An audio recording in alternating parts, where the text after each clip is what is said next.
Hello dancers, hello dance teachers.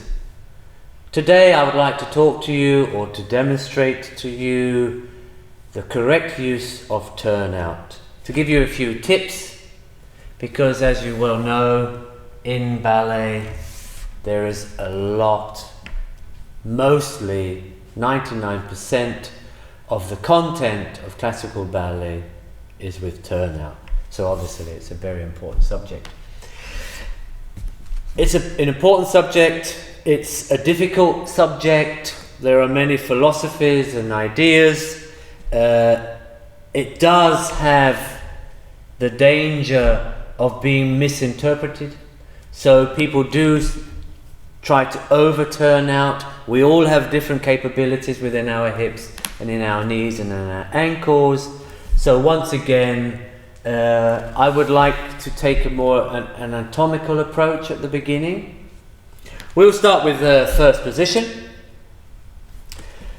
There are two important things about standing in first. It's of course how you get there, and that comes from these rotational muscles that are deep inside, which are 5 of them. And once you're in the position, then you have muscles that help you stabilize that position, which are your gluteal muscles, which is the gluteal, the middle one, and the small one. Then you have 5 muscles on each side. These are your adductors. Now, if you work those properly, and they're engaged, the 10 and the 4, then one can leave a little bit of, let's say, relieve the tension in the feet and in the ankles and the knees. Because we do have to be careful, because there is a rotation in the knee, it's like only 5%, and also in the ankle. And we do have the danger of turning out from below, which I will demonstrate now, where I'm taking most of the turnout now from my ankles and my knees. And to achieve that fact, I actually have to adjust my hips. That means I have to kind of stick my popo out a little bit. These are not working. It's very difficult to engage these, and I automatically feel a lot of stress and pressure in my knees and in my ankles. I mean, you're very welcome to try that.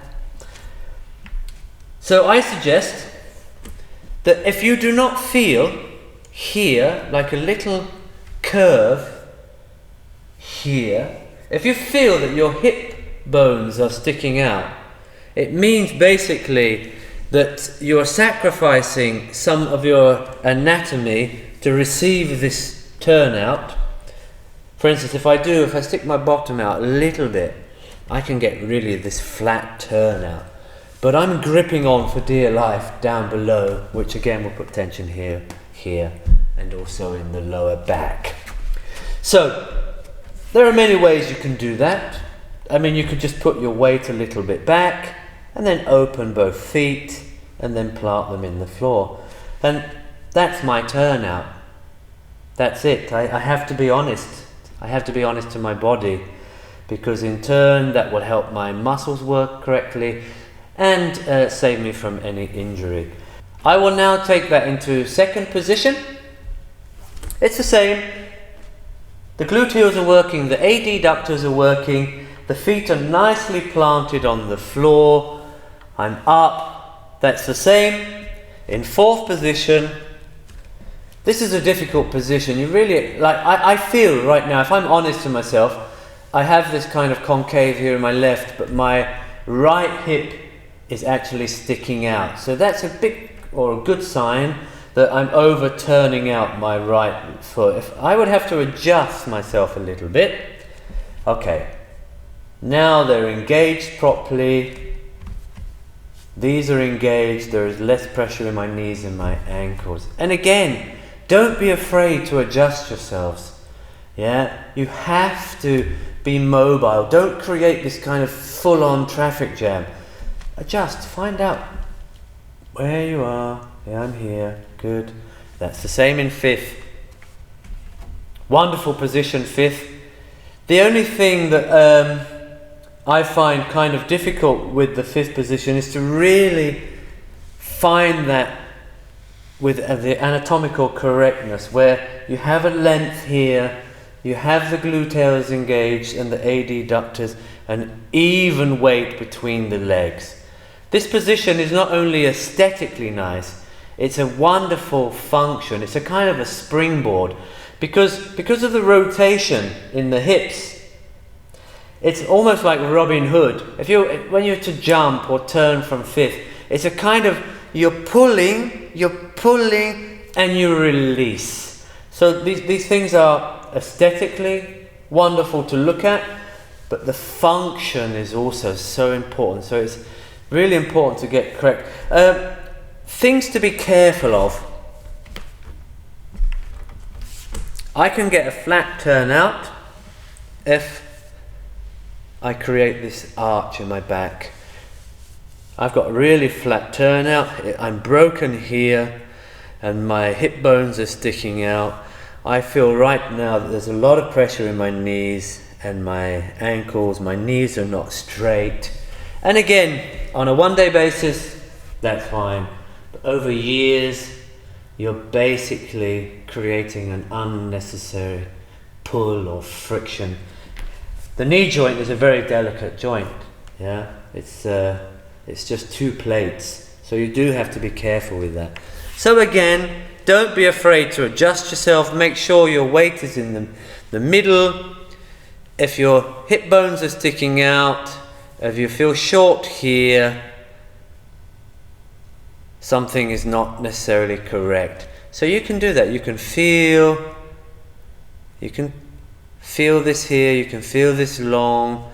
Play with that, see. And you create this nice position. And then of course, these are in static positions. I will take it a step further later.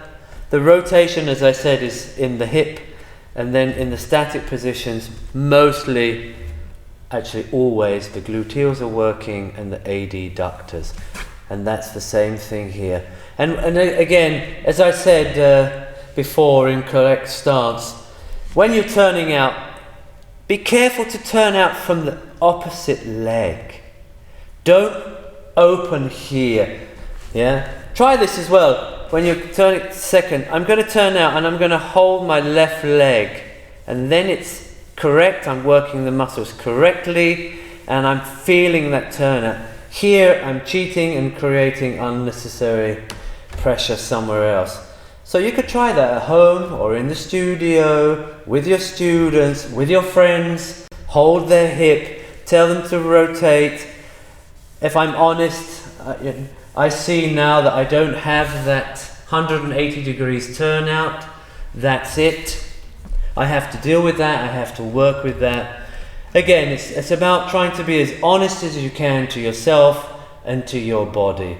And when you're working with your students or if you're working personally, the best thing to do is think about the architecture of the body and make sure you're not sacrificing something to achieve something that in the long run might have consequences. Thank you very much.